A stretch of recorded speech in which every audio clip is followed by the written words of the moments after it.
Hi, welcome back to this channel, Teatime with Peace and Joy. This is Doris. So today we are going to talk about self-esteem. So what is it? So that includes a lot of things in this concept, like including your self-love, your respect for yourself, and all that, right? So we are going to talk about why it is important, and then we are going to talk about some tips to increase your or improve your self-esteem and also kids' self-esteem. So stay tuned. So first of all, why is it important? The first thing is our resilience, right? Research has found that if we have better self-esteem, usually our resilience is better. So what is resilience? So that is when we have some hardship, when we encounter something bad or something traumatic or something that is not positive. How can we bounce back? Like, do we have a really good way of bouncing back? Do we try to avoid everything and not bounce back? So that is our resilience. So we can talk about resilience too. If you are interested, let me know in the comment section, and we can talk more about it definitely. So that is important, and also it actually is linked also to our mental health. So research has found that for people who have depression and anxiety, usually they find lower self-esteem as well. But of course, like that is the link, that is the correlation, and we don't know if one caused the other. It seems like so far, it's both way, but it definitely has an impact on our mental health. And also, sometimes if we get frustrated easily, anxious easily, we can look at our self-esteem. Like, do we have a healthy self-esteem? So that can help solve some problems as well. And for us and for our children, another thing is peer pressure. If we have lower self-esteem, it's easier for us to feel the peer pressure, and we may feel like we have to listen to what others have to say, or we may have to do what they want us to do to fit in. So that is something that we worry about, not just for ourselves, but especially for our kids if they are in the teenage years, right? Peer pressure is the thing up here in their mind. Okay, so how can we help not just our children but ourselves? So first of all, I'm going to give you 2 tips today, and then I'm going to give you more tips in the next 2 videos. So first of all, when we do something wrong, or if our kids do something wrong, it really is important for us to be mindful of what we tell ourselves or what we tell them. So for example, if I made a terrible choice, so instead of taking the bus, this morning I decided to take the subway, and it actually is taking much longer to get to work, and I was late.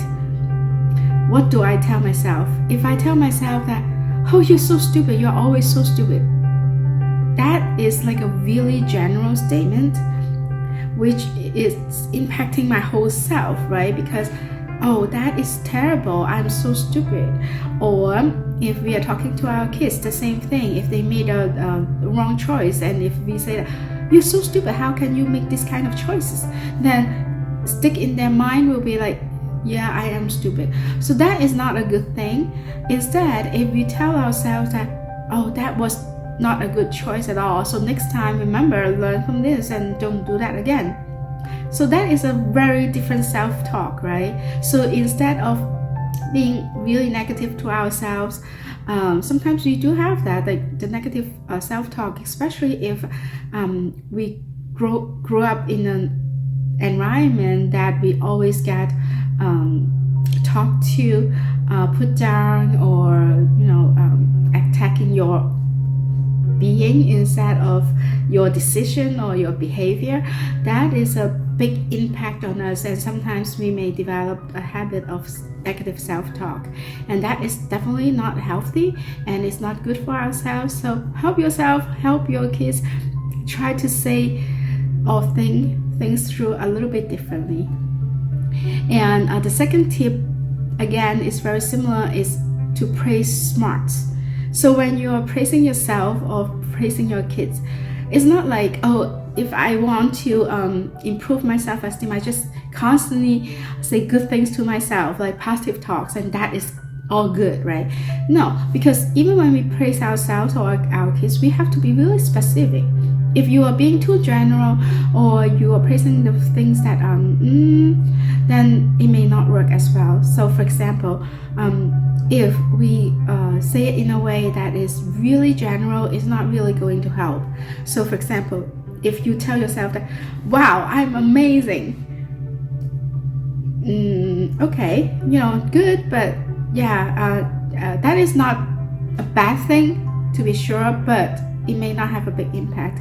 But instead, like if you get promoted at work, if you say that, wow, I'm so cool, I get promoted, or I'm so smart, that is like a general thing that you praise yourself on, and that may not really work as well, because next time when you do not get the promotion, you will think that, oh, I'm not smart, or I'm not cool, right? But that has nothing to do with it. Like, it has a lot of factors that affect if we are going to get promoted or not, right? So instead, if we tell ourselves that I tried really hard for the last 2 years, I really appreciate my own hard working, and now finally they see it and I get a promotion, that is a very different story, because you're praising yourself on your hard work, your work ethic, which is something that is under your control. So that is much better. So when we praise our kids, it's the same thing.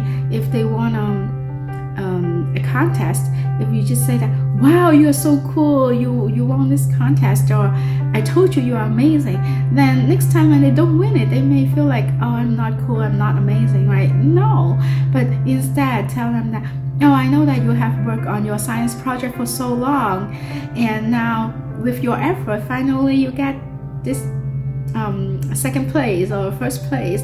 That is really cool, good job. So that is a different type of praising, right? So we have to praise smarts. At the end, I would like to share with you a Bible verse, 2 Corinthians chapter 12, verses 9 to 10. But he said to me, my grace is sufficient for you, for my power is made perfect in weakness. Therefore, I will boast all the more gladly about my weaknesses, so that Christ's power may rest on me. That is why, for Christ's sake, I delight in weaknesses, in insults, in hardships, in persecutions, in difficulties. For when I am weak, then I am strong. So when we are looking at our self-esteem or our children's self-esteem, when we encounter difficulties in life, when there are things that is out of our control, we don't really have to suffer. We don't have to destroy our self-esteem, because our self-esteem rests on Christ.